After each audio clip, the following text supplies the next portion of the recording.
Now turn to Section 1. Section 1. You will hear a telephone conversation between an owner of a restaurant and a customer who is calling to find out information about food and prices at the restaurant. First, you have some time to look at questions 1 to 3.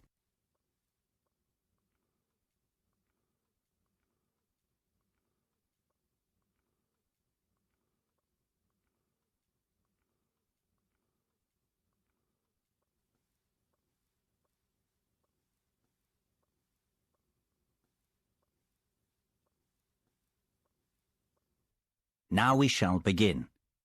You should answer the questions as you listen, because you will not hear the recording a second time. Listen carefully and answer questions 1 to 3. Hello, Belluci's restaurant. Sam speaking. How may I help you? Hi, my name's David Marsden, and I'm calling to ask about the offers I saw on the website for your restaurant. I'm thinking about organising a party for a friend's birthday. Yes, Mr. Marsden. What information would you like to know? You can call me David. Okay, great. So, David, what can I help you with? Well, first of all, I wanted to know if the 50% offer that you have on for certain dishes is valid for weeknights as well as on the weekend. The party may take place during the week, you see. Well, there are many dishes that are 50% off on weekends, and only a small number of dishes are 50% off during the week.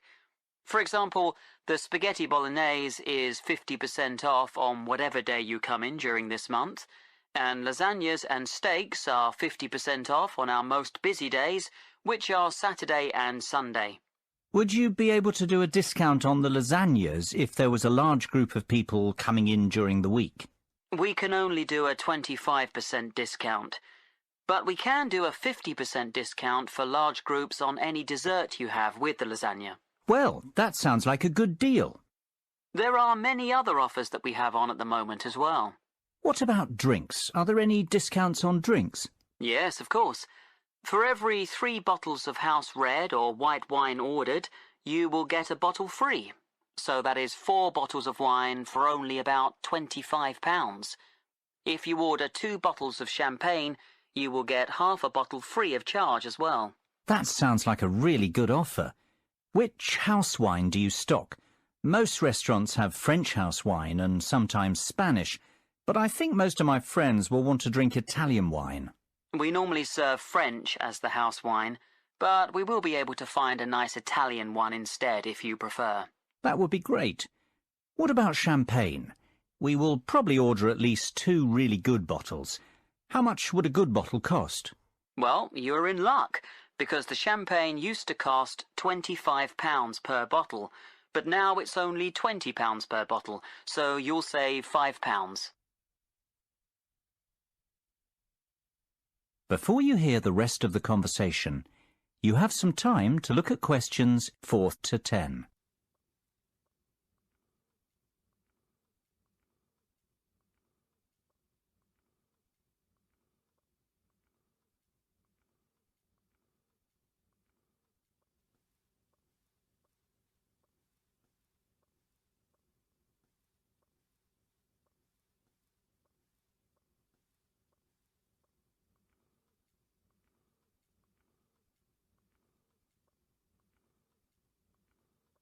Now listen and answer questions 4 to 10.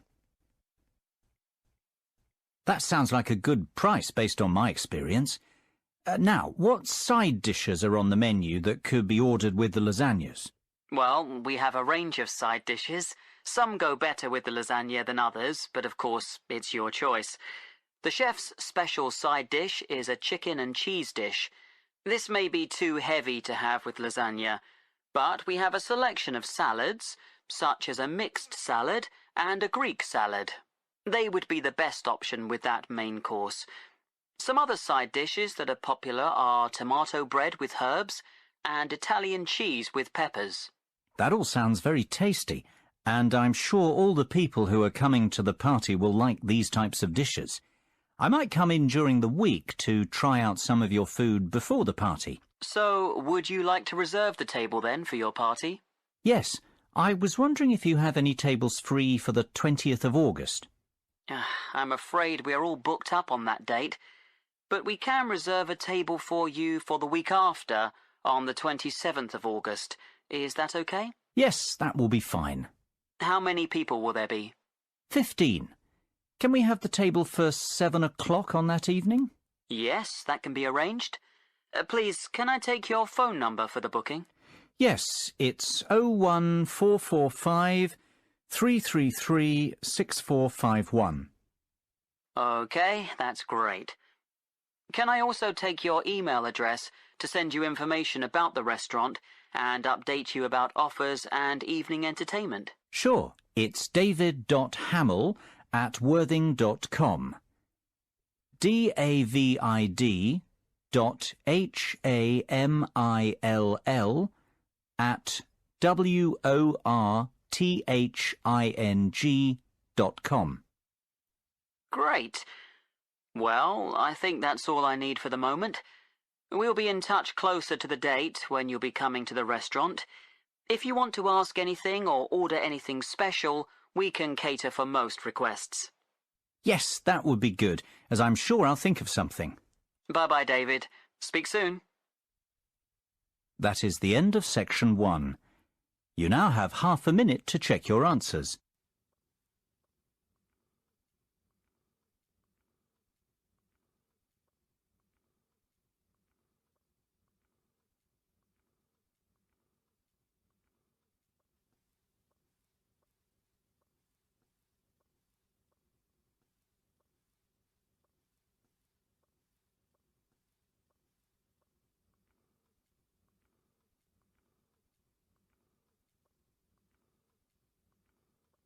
Now turn to section 2.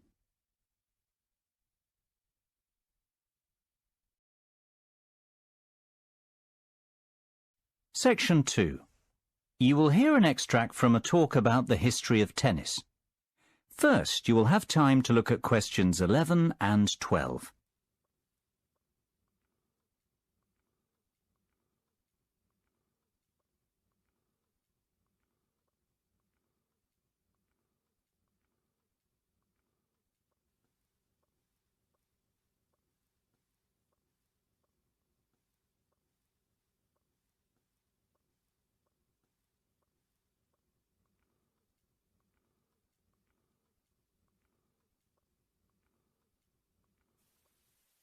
Now listen carefully and answer questions 11 and 12.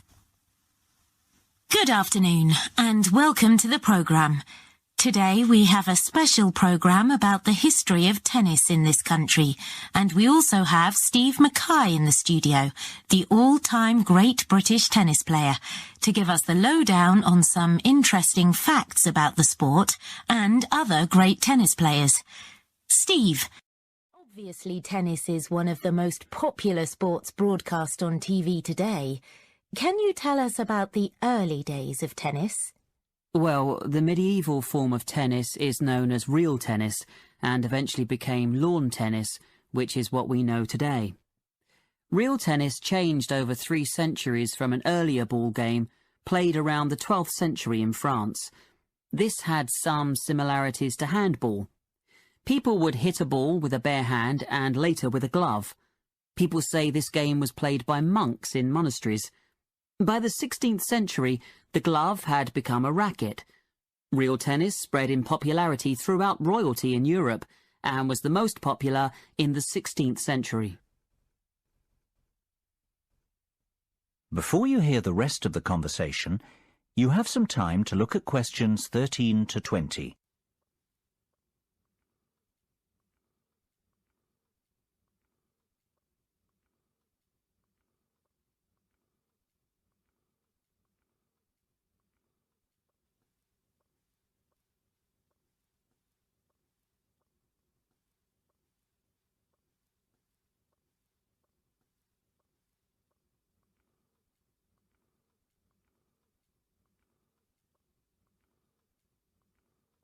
Now listen and answer questions 13 to 20.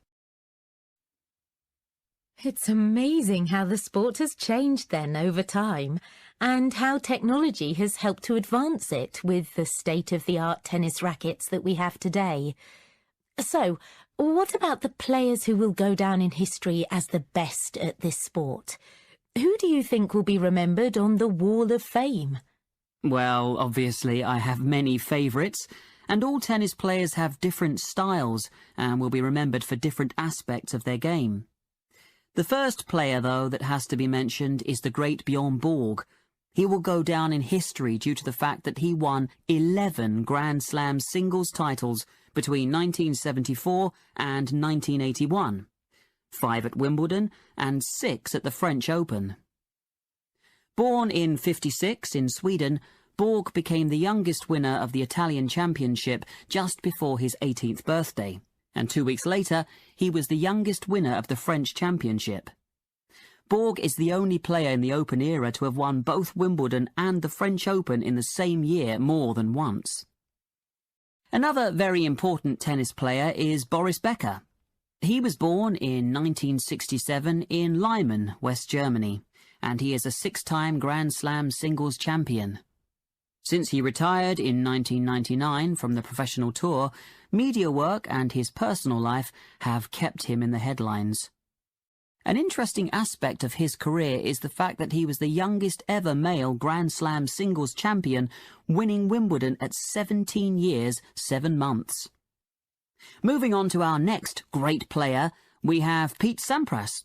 He was born on August the 12th, 1971 in Washington, D.C., and during his 15-year career, he won 14 Grand Slam men's singles titles. His flair for the game was evident at age 3 when he discovered a tennis racket in the basement of his home and spent hours hitting balls against the wall. His parents are of Greek origin. He has given some truly unforgettable performances on the court over the years. The final player I will mention is the great Andre Agassi. He was born on April the 29th in 1970 in Las Vegas, Nevada.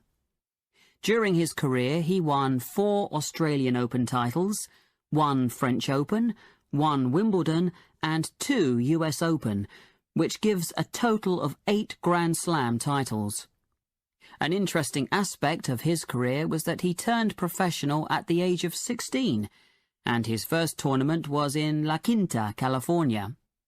He won his first match against John Austin 6-4, 6-2, but then lost his second match to Mats Wilander 6-1, 6-1. By the end of the year, Agassi was ranked world number 91. These players really have achieved a great amount in their lives, and they will be talked about for years to come, especially when the Wimbledon Championships come round in June. Steve, which one is your ultimate favourite? Oh, I just can't answer that. They all evoke great memories in the world of tennis, and they have all contributed so much to the game. Their names will always be inscribed on the Wall of Champions. That is the end of section 2. You now have half a minute to check your answers.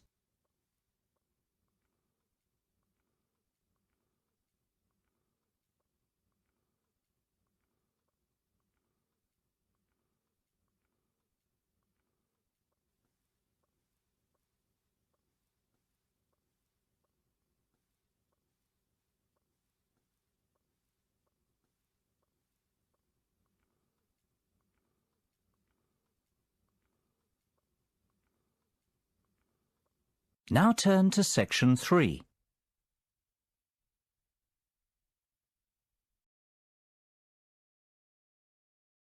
Section 3. You will hear 4 students discussing a conference they want to organise at their college. First, you have some time to look at questions 21 to 27.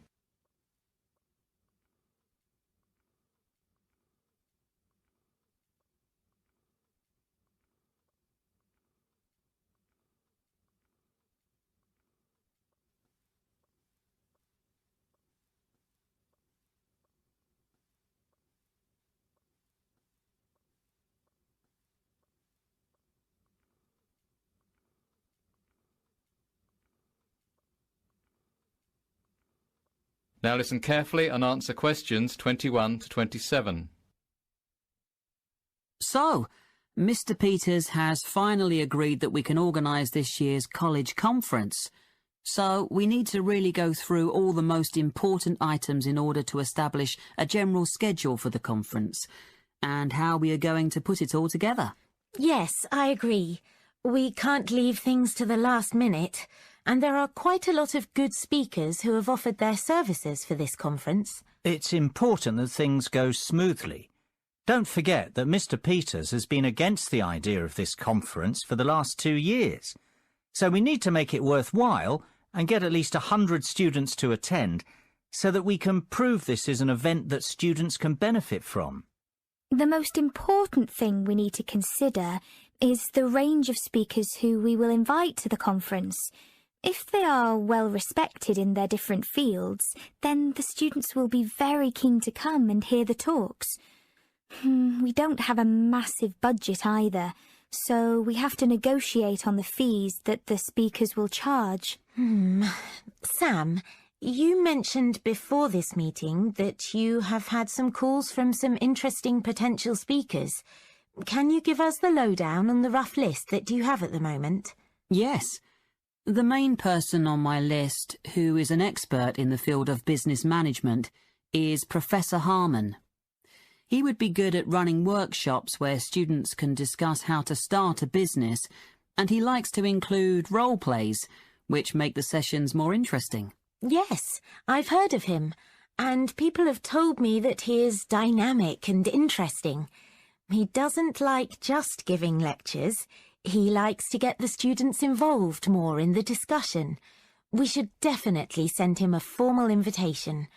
What about another area of study, such as maths? Well, I have done some research on Mr. Steve Bishop. I heard about him because my brother went to see him give a lecture at a university in his area. Apparently, he is well respected among many universities in England for his knowledge in the field of maths. He has even done some research with some famous mathematicians. My sister studies maths at university, and I think he came to her university too, to give some extra lectures. He would be a good one to keep on the list. I could send the invitation to him if you want, Sam. That would be great, thanks. We have speakers now to talk about business and mathematics, so it would be a good idea to invite someone who is an expert in an arts subject, like English or drama. I haven't actually got any ideas for arts subjects. Well, I'm planning to do drama at university, and I know of a lady who is the head of drama at a well-known university. Her name is Sandra Bolton. She would give some drama seminars where students can discuss aspects of theatre and production in smaller groups. I also know a professor called Mr. Max Wallington. He is a professor of English literature, and he would come and give a lecture about Shakespeare. I'll send invitations to Miss Bolton and Mr. Wallington then. Great! That's 2 art subjects covered then. The final main subject area we need to think about is science. Dave, you want to study biology at university, don't you? Do you know of any professors we can contact? Well, there's the famous Professor Sean O'Brien. He's done quite a lot of work in the field of genetics. I'm sure all the budding scientists will really want to come and hear him speak. As well as this, there's the mad scientist Jeff O'Hara, who is very knowledgeable about Albert Einstein, and he can come and talk about his famous theories. Perfect. Now that we have some speakers in mind to cover the main areas of study, we need to think about the administration and organisation of the conference. To start with, we need to send the invitations out to all the speakers we have agreed on school-headed paper. Kate, Lucy and I will take care of that. Dave, would you be able to contact a photographer to come and take pictures for the newsletter that will be printed after the conference? Yes, I know a good photographer who's come to the college for some other events. I will contact him as his photos were of really good quality. Lucy, would you be able to order the food and drinks? Which caterers do you think we should use? We don't want to spend too much money, We have about £400 to cover food and drink for 100 students. We need a selection of finger food and soft drinks. I will contact Flying Fish. They're quite cheap and they will do some discounts for us, as we've used them before at the college. Don't worry, Sam. I'll sort all that out. Excellent. We've covered a lot for today. I will book the main college hall and rooms 10, 11, 12 and 13 this week. I think we need to have about 2 more meetings before the conference. The next one we'll schedule for Wednesday the 6th of June. Can everyone do that, or would Thursday the 7th of June be better? The first date you said is fine with me. Me too. Yes, that's fine with me as well. Before you hear the rest of the discussion, you have some time to look at questions 28 to 30.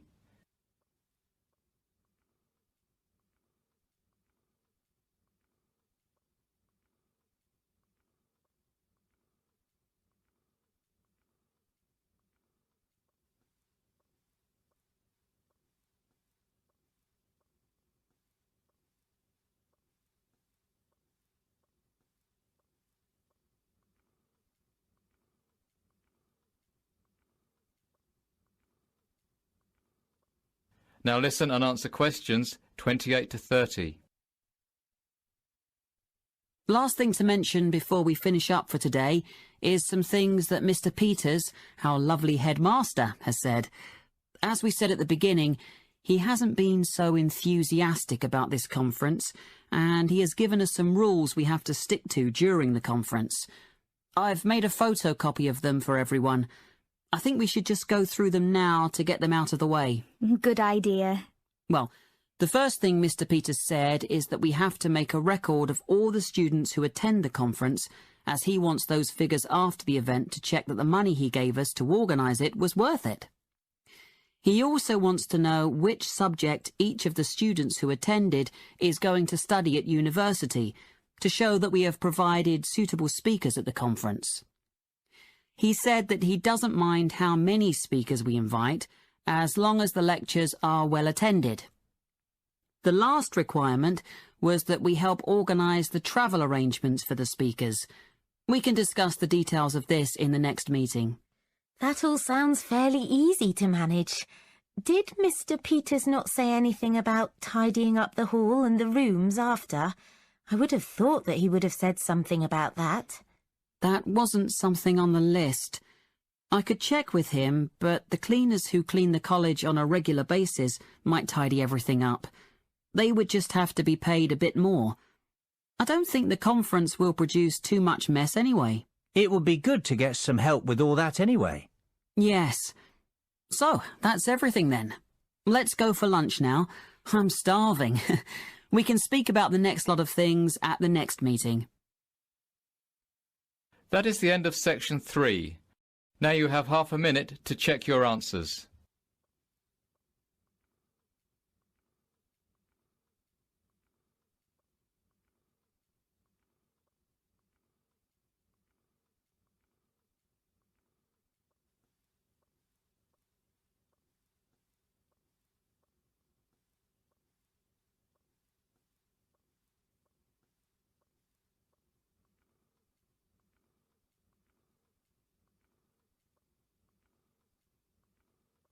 Now turn to section 4.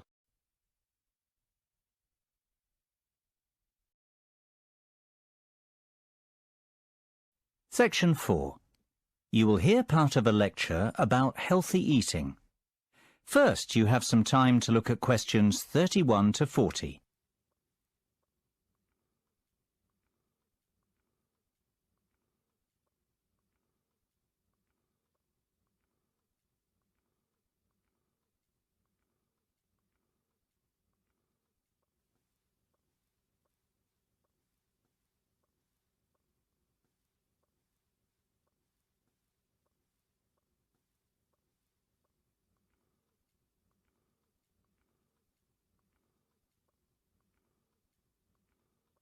Now listen carefully and answer questions 31 to 40. I'd like to introduce our speaker today, who has come all the way from Manchester. Dr. Paul Harold, the head of research in nutrition at Manchester University. He is going to talk to us about ways we can improve our lifestyle and fitness. This will include watching what we eat and being more careful about our calorie intake, as well as taking regular exercise. This is an important current issue, as many people eat too much junk food, and the nation as a whole is fatter than it was 100 years ago. Thank you, James, for your introduction. You are absolutely right. Statistics show that the nation is heavier than it used to be, and this is due to the long hours that we work and the lack of time we have to prepare healthy meals that are low in fat and sugar. There are some simple steps everyone can take to help improve their general health. Maybe lose some weight first. In the long run, it could lower your cholesterol and blood pressure. The first thing to do in order to check that your weight is healthy is to work out your body mass index, or BMI. This is a tool that can help you find out if you are a healthy weight for your height. Obviously, the height of a person will affect what weight they should be. To work out your BMI, you should take your weight in kilograms and divide it by your height in meters. Then you divide the result by your height in meters again. The result you come up with can be checked on a chart to see if your BMI is too high, too low, or about right. Even if your BMI is about where it should be, it is still important to eat a healthy and well-balanced diet. A healthy diet involves consuming appropriate amounts of all the food groups, including an adequate amount of water. Nutrients can be obtained from many different foods, so there are a wide variety of healthy diets. To start with, it is important to eat starchy foods such as bread, cereals, potatoes, rice and pasta, together with fruit and vegetables, and this should provide the bulk of most meals. Some people wrongly think that starchy foods are fattening.